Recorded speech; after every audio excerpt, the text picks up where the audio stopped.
Wow! Easy money. Nakabenta na naman tayo. Siyempre naman, madam. Magaling kaya ito maghanap ng mabibiktima. Dahil dyan, ito ang party mo. Mas galingan mo palalo ah. Thank you, madam. Ikaw, Junjun, huwag na huwag mong aawayin o sasaktan ang anak ko. Kundi, malilintikan ka sa akin. Naiintindihan mo? Oo naman po, Tita Valerie. At ikaw naman, Marcos, magsumbong ka lang sa akin kung inaaway ka ni Junjun, ha? Okay, mami. Okay, very good. Dito ka lang muna, ha? Susunduin ko lang yung daddy mo. Kapag may kailangan kayo, utos mo lang kay Junjun. Okay? Okay, mami. Take care. Hi, Marcos. Ako nga pala si Junjun. Alam ko. No need to introduce yourself, okay? Ay, oo nga pala. Natutuwa akong makilala kita, Marcos. Ako kasi hindi natutuwa. I don't like you. Ang sungit mo naman. Oo nga pala. Bakit dito ka nakatira sa bahay ng mami at daddy ko? Sabi kasi sa akin ni Tita Valerie, iniwan ako ng mga magulang ko. Kaya kinuha nila ako at inalagaan. Ang swerte mo nga, kasi nakita mo yung totoong mami at daddy mo. Ako kaya, kailan ko kaya mahanap yung totoong mga magulang ko? Huwag mo na silang hanapin kasi sure ako, patay na sila. Huwag mong sabihin yan! Hindi sila patay! Anak, Marcos! Mami! Anak, Marcos! Oh, bakit ka umiiyak? Sinigawan po ako ni Junjun. Ikaw na bata ka. Huwag na huwag mong sisigaw at sasaktan ang anak ko. Kundi, mapapalayas kita dito!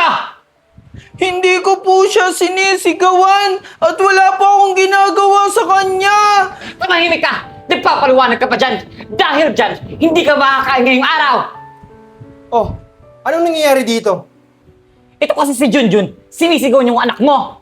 Ano? Sa pang gawin mo yun kay Marcos, malilintikan ka!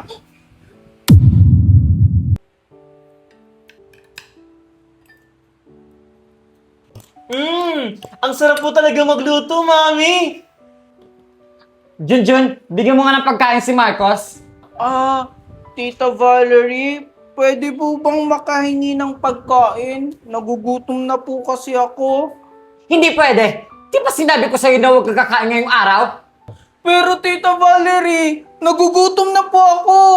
Wala akong pakialam, kasalanan mo yan! Oh, ano pa ginagawa mo? Kunin mo na ng pagkain si Marcos! Bilis! Sige po, tita. Ito na po yung inuutos nyo.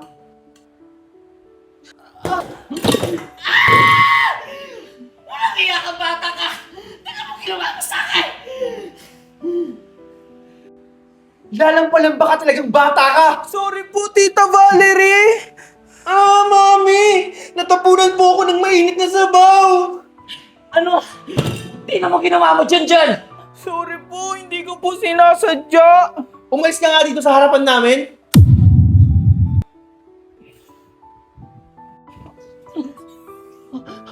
Tito, nagugutom na po ako.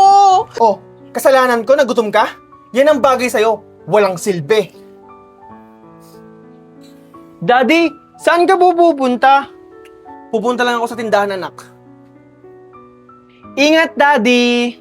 Oh, Junjun, nandiyan ka pala. Kawawa ka naman. Wala nang ang kain, hindi pa makapasok sa bahay.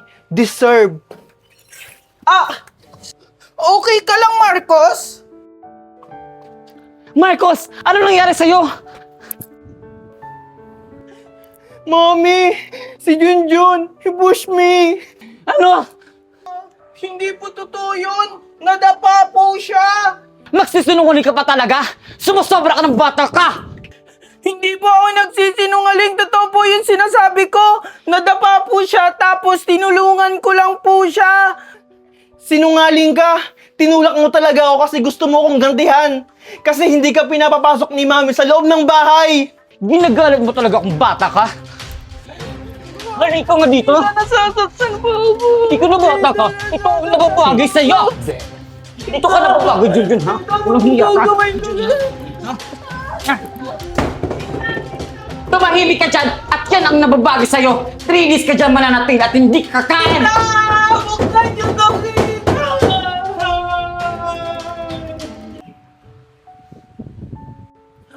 Mami, ano pong ginawa niyo kay Junjun? Huwag ka mag-alala, anak. Binigyan ko lang siya ng leksyon.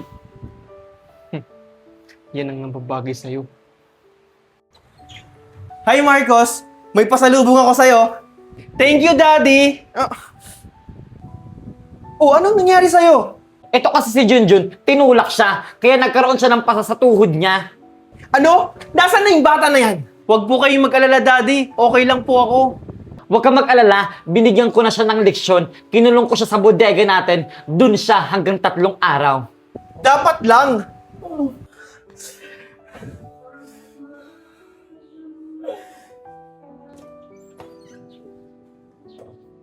Hi, Junjun! Kawawa ka naman. Gusto mo ng pagkain? Oo, Marcos! Gutom na kasi ako! Eh di maghintay ka bukas. O ayan, pwede ka nang lumabas at kumain. O ito yung pagkain mo. Talaga po! Thank you po, tita!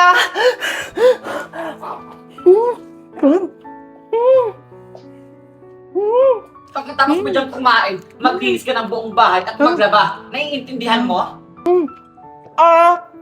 Opo, tita. Bilisan mo dyan kumain at marami ka pang gagawin. Opo! Opo! Sino po sila? Dito po ba nakatira si Valerie at Marco? Yes po, mommy and daddy ko sila. Ano pong kailangan nyo? Ganun ba? Pakibigyan na lang to sa kanila. Sige po. Ano kaya ito?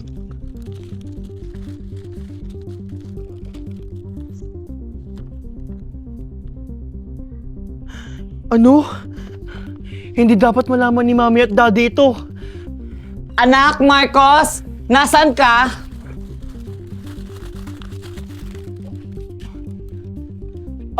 Yes, mami. Oh, ba't andyan ka sa labas? Naglalaro lang po ako dito. Ganun ba? Pumasok ka muna sa loob at magmerienda. Sige po, mami. Hey, Junjun, ano ba ginagawa mo dyan? Maglinis ka na ng buong bahay. Sige po, tita.